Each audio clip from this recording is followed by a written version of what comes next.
vem, deixa passar aí um monte de coisa, faz tudo errado, não concordo. E às vezes a birra é pessoal, tá? Às vezes a birra é interinstitucional, uma birra pessoal do setor contra o outro, porque foi uma audiência, porque disputou academicamente uma tese não sei aonde, porque teve um debate não sei o quê, enfim. Mas a questão é essa. A questão é que tendo órgãos diferentes, é natural você ter posicionamentos divergentes.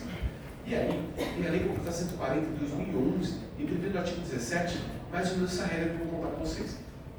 Dizendo assim, olha, cautelar todo mundo pode dar, para o segundo 17. Se tiver uma situação emergencial, que aí o caso vai cair, pode dar cautelar, pode fazer embargo, pode fazer apreensão, pode fazer o que quiser, não tem problema.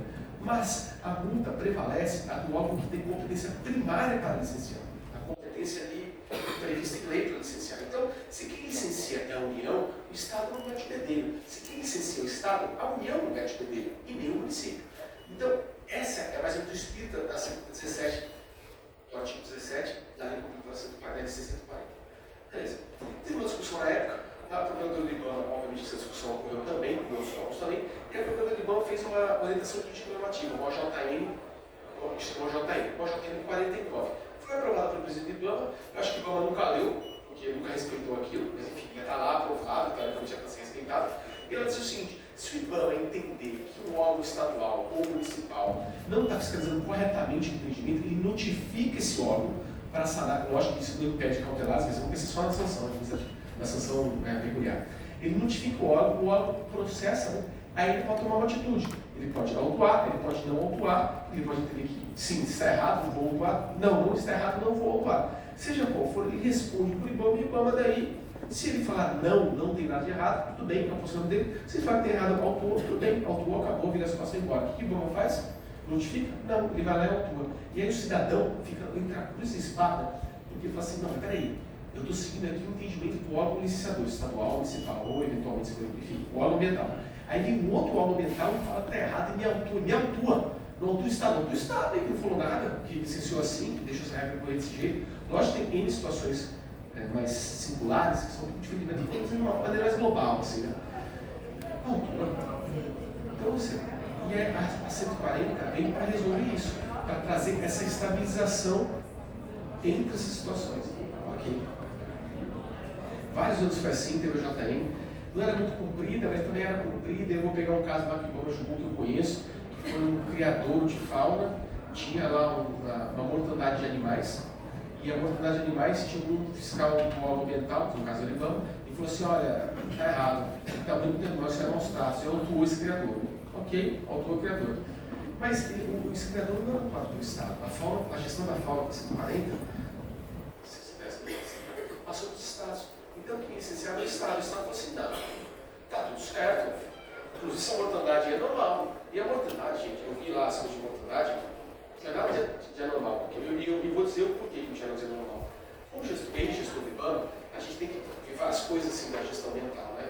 Uma das questões que são sensíveis são setas, são os centros que recebem os animais para possibilitar a soltura dos animais, de modo geral, a reabilitação e soltura dos animais na natureza. E nos setas tem uma taxa de mortandade, é normal ter uma taxa de mortandade. Essa taxa, lógico, varia um pouco a porcentagem, mas tem uma taxa de porcentagem que não é baixa, né? É constrangedora. E era bem mais alta do que esse criador de fauna. Eu falei, pô, mas ele é um cara de pau, né? Se ele autuasse, se ele pegasse o padrão do próprio que ele está usando pro particular e usasse no próprio, ele não está todo preso, né, irmão? Preso. Não era nem autuado, era preso. Eu falei, pô, que estranho, né? Mas a questão nem era essa, né? De mérito. Quer dizer, tinha questão de mérito também. A questão é o seguinte, o órgão estadual se manifestou, não viu erro, sabe que não achou erro, disse que ele está na margem de erro, que tem uma mortandade mesmo, infelizmente, é super normal. Vai ao hospital também tem esse mortandade, todo lugar tem esse mortandade. A gente não quer saber, mas tem. No criador de fauna, insetos, em lugares de animais, também tem. E aí o IBAMA derrubou a multa, não foi eu que julguei, foi eu que julguei, né? Falando que se fosse eu, enfim, ia decidir, não estava de férias, sei lá, não fui eu. E o IBAMA derrubou a multa, porque falou assim, desculpa, isso aí está necessário pelo Estado da República do quarto limite, não existe omissão, etc. Então estava todo mundo feliz, até que, todo mundo feliz que eu digo, a prática não era boa, mas tinha uma doutrina segmentada, até que todo mundo que reclamou quando teve aquela JN do quartel do IBAMA, claro, esse órgão ambiental, iniciador primário, se é que não tem problema nenhum, eu não posso fazer nada, todo aquele recalque que sobrou ali foi para uma ADI no Supremo. E o Supremo, assim, estava sendo muito duro, né, assim, revisar os atos legislativos, eu não entendo isso. Ele, ao revisar a lei de proteção do pai, estava 15, 13 anos em operação, sei lá, uns 13 anos, 12, sei lá, julgou uma ADI e disse o seguinte, pode multar. Se for insuficiente ou tiver omissão, pode multar, mas omissão aqui. Se a parte olhou, analisou e falou que não era devido nada. Quer dizer, abriu a guerra federativa ambiental de novo. Quer dizer, o que a lei quis complementar, então ficou muito claro, essa dúvida permaneceu. Aí você fala assim, nossa, Eduardo, mas você está falando isso por quê? Né? Tem a ver com a lei judicial? Tem um pouco. O artigo 65 da lei judicial ambiental, da 0015, se eu não me engano, não chegou agora, desculpa. 15.190, o artigo 65 foi vetado, mas o que diziam sobre o inciso 2 ali? Ele diz exatamente isso que eu falei para vocês. Se tiver o órgão iniciador primário e autuar, a autuação perde efeito quando se não tem problema nenhum, ou eventualmente multa de novo. É mais ou menos esses dois. E aí eles vetaram dizendo o seguinte, não, isso aí está de acordo com a lei, com a lei do Supremo. Mas a lei do Supremo não deixou isso tão claro, porque em caso de omissão e insuficiência daqui é meio complicado, mas omissão. Veja bem, eu analisei, entendo que não há multa. Eu sou omisso? Não, eu sou omisso porque eu não faço nada. Agora, a insuficiência é um pouco mais complicado, eu concordo com um pouco mais complicado. Mas, tem parâmetro constitucional também, que poderia ser calibrado com uma lei ordinária, muito mais clara, porque o artigo 17 não é tão claro em relação a essa interpretação, se for uma interpretação. Mas a lei que saiu 190, ela é muito clara em relação a isso. Embora o inciso não tinha entendido no final dele, não é o caso, mas. Então, eles vetaram por causa disso. Foi um dos vetos assim, mais jurídicos, né? Porque o veto é por inconstitucionalidade ou por contrariar interesse público, né? Normalmente. E aí o Ricardo reclamou que não, mas tem muito veto de interesse público e um pouco de inconstitucionalidade. E teve mesmo, até porque alguns dos vetos, os positivos vetados, como o Rodrigo contou aqui no começo, não sei se vocês lembram, mas o governo vetou, ele vetou, apresentou um MP com efeito imediato para o policiamento ambiental especial, que a única coisa que ele tem de diferença é prioridade em termos de esforço governamental, mas achar que vai ser no prazo de 12 meses, achar que vai resolver o problema, assim, desculpa, pode esquecer, impossível, não vai resolver, garanto que não vai. Agora, que a partir do momento que o Conselho de Governo diga que ele é prioritário, que ele vai ter que ter prioridade em relação a outros, ok, isso tem. Mas isso, de modo geral, já existe. Porque o governo sempre se produz do IBAMA, né? Agora, o governo, talvez o Conselho de Governo possa mandar os estados municípios supervisionar também, mas vamos pensar no governo federal com o IBAMA. Todo ano o pessoal sentava e fazia uma reunião de alinhamento e planejamento de empreendimentos mais importantes para serem priorizados. Então, entrava no planejamento, era normal fazer isso, cara. Acontece até hoje, tenho certeza. Não precisava de lei. E vai ter lei agora que prazo, mas o prazo vai ser suprido. Só isso que eu garanto para vocês. A questão não é lei, a questão é gestão pública e organização. E isso, lei, ajuda muito pouco. Não é que não ajuda, mas ajuda muito pouco. E essa lei, pessoalmente, nesse caso, eu acho que é bem pouco mesmo. Mas, enfim, tudo bem, tem os seus porquês aí.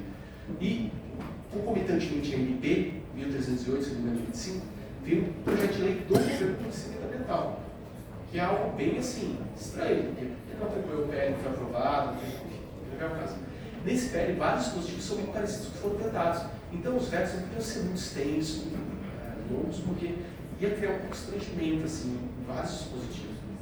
Mas tudo bem, mas vetaram o 65 e, com base em argumentos de inconstitucionalidade, que eu acho que talvez não desse, e tem uma coisa que eu queria contar para vocês, que é uma peculiaridade da justiça constitucional. Às vezes, o Supremo julga constitucional, algum dispositivo legal, alguma interpretação que se faz, etc. Mas quando o legislador vem e bate o pé e deixa mais claro aquilo, ou bate o pé, ele fala, não. Ele muda o parâmetro. Ele entende que a lei realmente veio se adaptar e fala, tudo bem. Não, vai ser 10 minutos, vai ser 2 minutos, máximo, obrigado. Ele muda o parâmetro e muda o posicionamento sobre a inconstitucionalidade que ele tinha aplicado no passado, porque o legislador veio e bateu o pé, deixou mais claro, que foi expresso ou reiterou. Isso já aconteceu algumas vezes. Tem um voto do Marco Aurélio, que ele cita 3 casos em que isso aconteceu. Um é dos professores, outros 2 eu não vou lembrar agora, mas talvez tenham mais, que citam que o próprio Supremo adapta a sua percepção de inconstitucionalidade de acordo com uma clareza do legislador ordinário. E nesse caso, houve uma clareza do legislador ordinário que, era interessante pagar para ver. Se perguntarem para mim se eu acho que tem algum artigo constitucional da lei, eu vou dizer que não. Para mim tinha que ter um ato dos vetos. Que não, assim, que não global. A única coisa que gera desconforto não é o artigo 65, esse que foi tentado para vocês aqui, que fala de conflito de solos ambientais, e sim, porque só vou interromper aqui, senão vou ficar o órgão ambiental que não concorda com o que o órgão ambiental tem que fazer, tem que punir o cidadão numa autodifração? Não. A juíza é uma ação civil pública, que todos têm legitimidade, Estado, município, todos têm legitimidade. A juíza é uma ação civil pública com o que você quer atuar, o empreendedor e o órgão ambiental que está licenciando no qual passivo. Vamos discutir na justiça. Ué, tu está errado? Claro que tu está errado. Pode ser que seja a melhor interpretação do mundo, que seja uma interpretação que vale a pena ajuizar uma ação e corrigir judicialmente? Claro que pode, isso pode acontecer. Mas a juização põe o terceiro para intermediar, não fica usando a sua autoexecutoriedade, né, que é o poder administrativo da autoexecutoriedade, para punir divergências interpretativas, hermenêuticas, né, para criar um crime de hermenêutica. Não é bem crime no caso, mas também função administrativa, mas tem que tomar um pouco de cuidado. E os vetos, só um veto que eu me sinto muito desconfortável na lei de 1990, que eu acho que realmente, eu até entendo, foi uma opção, quando você pode intervir, os intervenientes indígenas e quilombolas podem entrar na parada. Podem entrar na parada, é ótimo, mas podem participar do processo de licenciamento. Eles falam assim, ó, nós vamos chamar essa pessoa para participar, com direito à participação, não com direito que eu digo, né, formal, assim, não que a pessoa não possa vir e se quiser, mas cientificar, quando a terra indígena estiver homologada, o território tribal estiver homologado. E homologação é decreto presidencial.